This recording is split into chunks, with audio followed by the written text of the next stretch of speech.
This was a really great opportunity to play a real Hello to both of you. I gotta say, 33 going on 16 watching this. I just fell in love with this world. I fell in love with Sophia and Sophia. It was just so much fun, and also just a great reminder to ditch absolute terms of good and evil and celebrate the incredible love between friends. Charlize, I want to start with you. What excited you about exploring this good and evil fantasy world? Well, I'm raising two small little humans, and I haven't really been able to share a lot of my work with my kids. So there was definitely an element of this opportunity kind of just coming at the perfect time because they were getting a little older, and it was not a huge time commitment. So it was very hard for me to say no. Obviously, I also really wanted to work with Kerry, and I can't believe that it's taken us this long. But there was a lot of there were a lot of things that I was excited about. Working with Paul again too. I had worked with Paul in 2004 on a couple episodes of Arrested Development, and it was one of the best working experiences, aside from laughing so much that I had some bladder issues. Yeah, so there was a lot of pluses here for sure.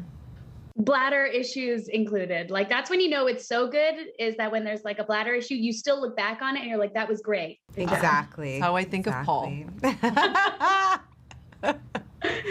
Oh my gosh. And Kerry, I mean, Debbie and Lessa, they're trying to maintain the separation of the schools, but even they start to see things are out of place.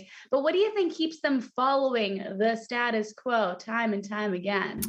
It's such a good question. It's one of the things I really like about the film is that I feel like because we as characters are so attached to the status quo, it really helps you understand that the journey that these younger women on is to break free of those rules, is to say, like, we're not going to belong to just one school. We're going to make our own path, carve our own way. And I feel like in many ways, because we are here to support these incredible actors and their story, their journey, we are kind of foils to that, you know, because we've decided that the rules must remain. So I think it's really fun for us to get to play in those extremes, you know, like these characters are kind of over the top because they're archetypes for good and evil.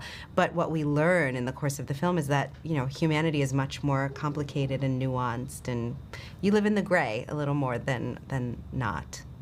Yeah, and that's actually what I wanted to ask next, is these really are such extreme archetypes, and to see the two of you kind of letting loose on each other after, you know, like bonding in gorgeous Belfast. I mean, how much fun was that to let loose on each other? It was a blast. Yeah. I think anytime that you can, when you look at something and it's an actor that you really want to work with, and you know before you even show up that a lot of the work is going to exist because you're just automatically standing there in the same space as that person, and they're going to be feeding a lot of that. That's always a, you know, what is exciting about this. You don't want to carry the load yourself. So this was a really great opportunity to play a real and have Kerry help me with that.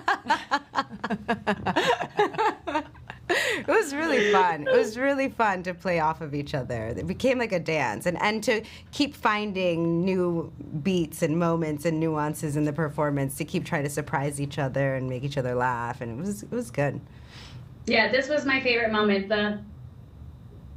Yeah. It was great. It was great. Can't say it. Don't want to ruin it. It was beautiful. COVID. Yeah. It was COVID. It was COVID. Oh, congratulations. Such a treat getting to chat with both of you. Have a good one. Thank you so much. Sophia, Wylie, I want to start with you. I mean, correct me if I'm wrong, but I think this is your first feature, but I know you've done a whole lot in this space. I mean, backup dancer for fellow Canadian Justin Bieber, of course, your role in High School Musical.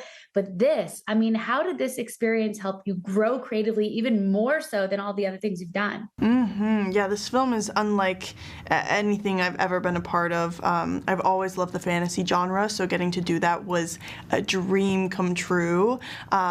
I think it really just challenged me as an actress. I was quite uncomfortable for a lot of the different days that I was on set because everything I was doing was new. I was having to learn how to do my job while on the job.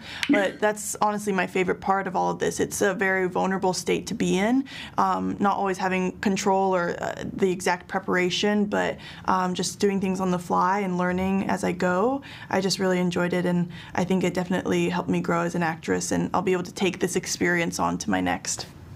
Man, you leaned in and it paid off. And then, yeah, so I mean, you're such a multi-hyphenate actor, musician, painter. I mean, Nylon said it best, you are a creative chameleon. And in this, we really see you kind of take on being a chameleon. What did you enjoy most about the transformative aspect of playing Sophie? I love that, like, her transformation really is a rebellion. So Lady Lesso, Charlize Theron, cuts my hair off, and I pout about it for a minute, but instead of pouting about it, I chop the rest of it off, and I rock a short haircut with complete confidence. And then as I'm becoming more and more evil and conniving, I get these warts and my face starts to change, and I just wear it with confidence. So I love that she kind of can transform with confidence in whatever look she's going to be in, even when that's like really something we don't even want to look at because it's so ugly. I like the confidence. I like the confidence in her sass, in her fire, and also in her ugliness. You know, speaking of confidence, I was chatting with Paul, and he was saying how the two of you didn't exude any nerves when hanging out with two titans like Kerry and Charlize. I mean, were there nerves, or were you guys just tell me a little bit about that, because those are just two incredibly talented actors. Sophia, Wylie, we can start with you. That's insane that Paul said it didn't seem like either of us were nervous at all, because I was peeing my pants the whole time, especially on the first day. I remember there's this moment where Kerry, I think the scene was actually taken out because it was just so short and so quick and it didn't really fit, but it was the first day she was on set and she touched my face in the scene. And after that I was like, I'm never washing my face again. I could not believe Kerry Washington, of all people, had just touched me. And then I got to work with her for weeks after that. So it was truly such a blessing, so exciting. But I think my nerves went away slowly throughout the process of getting to work with her, because she really is just such a wonderful person to be around and very comforting too. Yeah, they were pretty awesome. I think I was honestly too tired to be nervous. I just knew I didn't have time for that. There's no time for me to be nervous right now. You know what I mean? You're just raw and honest and amazing. But I think I was just nope, we're not doing that. I just said that to myself. We're not doing that. We're not doing the nervous thing. I like it. Two different ways. Both got amazing results. Listen, the two of you are phenomenal. Congratulations on this. Thank you. Nice to meet you. Like the video? Then hit the button, or better yet, drop us a comment. Then check out our latest videos here. And don't forget to subscribe by hitting the button here for more celebrity interviews and entertainment news.